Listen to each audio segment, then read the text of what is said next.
নমস্কার বন্ধুরা, ক্লাস জ্ঞানচক্ষুতে আপনাদের স্বাগত।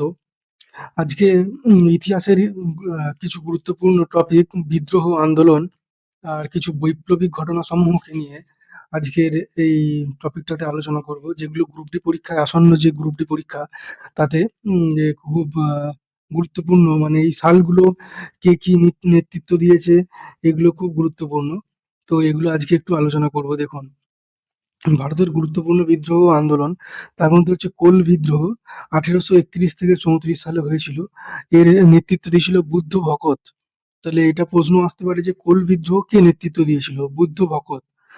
আবার হচ্ছে ভিল বিদ্রোহ কে নেতৃত্ব দিয়েছিল? গোবিন্দ গুরু। সাঁওতাল বিদ্রোহ 1855 থেকে 56 সালে হয়েছিল। এটা নেতৃত্ব দিয়েছিল সিধু ও কানু।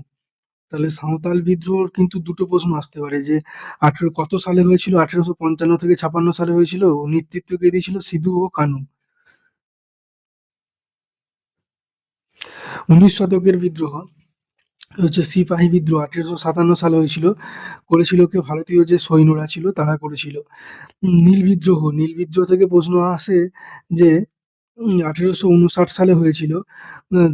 হচ্ছে যে বিষ্ণুচরণ বিশ্বাস, বানানটা ভুল আছে, বিষ্ণুচরণ বিশ্বাস আর দিগম্বর বিশ্বাস, এরা হচ্ছে আন্দোলন করেছিল নীল বিদ্রোহ। এটা মনে রাখবেন কত সালে হয়েছিল? 1859 সালে। এর আগেরটা বলেছিলাম সাঁওতাল বিদ্রোহ 1855-56 সালে হয়েছিল। ওয়াহাবি আন্দোলন নেতৃত্ব দিয়েছিল সৈয়দ আহমেদ আর তিতুমির।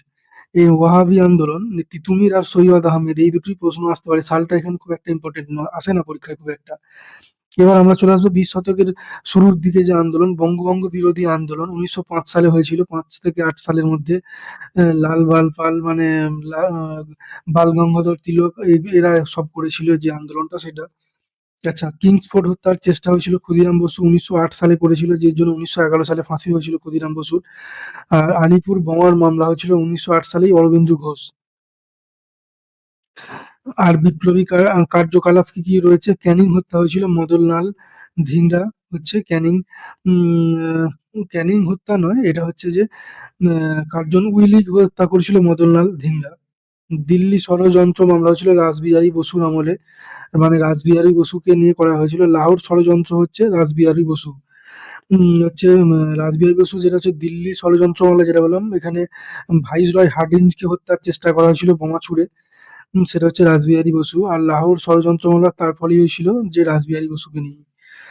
গান্ধীয় যুগের মধ্যে হচ্ছে হোম রুল আন্দোলন 1916 সালে বাল গঙ্গাধর তিলক। চম্পারণ সত্যাগ্রহ 1917 সালে হয়েছিল, মহাত্মা গান্ধীর করেছিল। খিলাফত আন্দোলন হয়েছিল 1919 থেকে 24 সাল পর্যন্ত। তো এই সালগুলো মনে রাখবেন, চম্পারণ সত্যাগ্রহ ছিল 1917-তে, খিলাফত আন্দোলন হয়েছিল 1919 থেকে 24-এ, আর হোম রুল আন্দোলন হয়েছিল 1916 সালে। অসহযোগ আন্দোলন হয়েছিল 1920 থেকে 22 মহাত্মা গান্ধীর সময়ে। চৌরাচৌরি ঘটনা হচ্ছে 1922। সাইমন কমিশন বিরোধ আন্দোলন হয়েছিল 1928 সালে। এই সালগুলো কিন্তু পরীক্ষায় আসতে পারে। এই সালগুলো আপনারা একটু দেখে যাবেন, এই সালগুলো কিন্তু পরীক্ষায় আসার সম্ভাবনা রয়েছে গ্রুপ ডি পরীক্ষাতে, ডব্লিউবিএসএসসি গ্রুপ ডি পরীক্ষাতে। অসহযোগ আন্দোলন 1920 থেকে 22-এর মধ্যে হয়েছিল বললাম। চৌরাচৌরি ঘটনা 1922-এ। শেষ পর্যায়ে আমরা চলে এসেছি। শেষ পর্যায়ে হচ্ছে আইন অমান্য আন্দোলন হয়েছিল 1929 থেকে 31 সালে।